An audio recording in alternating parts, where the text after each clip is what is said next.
Do you want to learn the secrets of watercolor that no one else knows? Then you need to watch this video. Today I'm talking about Daniel Smith's Cascade Green. Now, Daniel Smith is a great company. Love this company. Hint, hint, John Cogley. I'd love to work for you guys. That's a terrible joke. I'm so sorry. But this is Cascade Green, and it's made of two separate colors. It's phthalo blue and a color that's typically used in like raw sienna. And when you put it down on the paper, right now I'm doing a graduated wash. I'm going from light to dark. And it really starts to shine like in those middle value areas. You're really going to start to see the separation. And every time I say separation, I think of the Offspring song where they say, "You got to keep them separated." Again, I'm in rare form this morning, guys, so just bear with me. But in those mid values, you're really going to start to see the two colors separate, the phthalo blue and whatever they do for the raw sienna. And so this is a yellowish kind of blue color. It's green, of course. And, so you don't want to really mix red into this unless you want to make grays. But where it really, really shines is when you put it down in those mid values and then you drop some water into it, what happens is the two colors separate. And what happens is that the phthalo blue has a tendency to soak into the paper first, and then the yellow sits on top of it. And you kind of can't control this.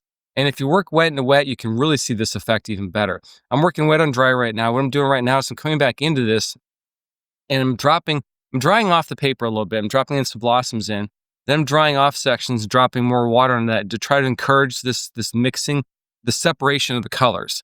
And you really will start to see that the blue and the yellow do separate. And that's what's so great about these colors. They're really just fun to work with. And for once, it's not like super expensive either. So you fall in love with something, you're like, man, I can actually afford this paint. And here's what happens in those mid values when things start to separate. I'm doing a close-up here.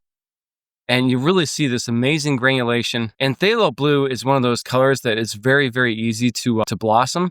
And there's certain colors, and I don't understand why. Eventually, someone will sit me down and explain this to me. But there's some colors that blossom very easily, and some colors that don't blossom very easily. And I don't know why, but I know phthalo blue is one of those colors that does blossom very easily. So while it's wet, if you drop more water into it, you're going to get these blossoming effects. Now, usually it happens unintentionally. But my goal in life, of course, is to try to figure this out and do it intentionally. And I've been painting for 12 years. I still haven't managed to figure that out yet. I'm getting close, very, very close. At some point in time, I'll figure it out. Now, when you get into the lighter, so I started with the graduated wash, then I did the mid values, and then I'm going to work on the lighter values. And so in the lighter values, when you drop the color into it, it doesn't separate quite as much, but it still does do some really cool separating and blossoming effects. And that, in a nutshell, is my review of Cascade Green. I'd love to know what you guys think about this color also. Please leave some comments in the YouTube video description below. If you like this content, hit subscribe. I'll have more watercolor tutorials in the future. Thanks a lot and happy painting.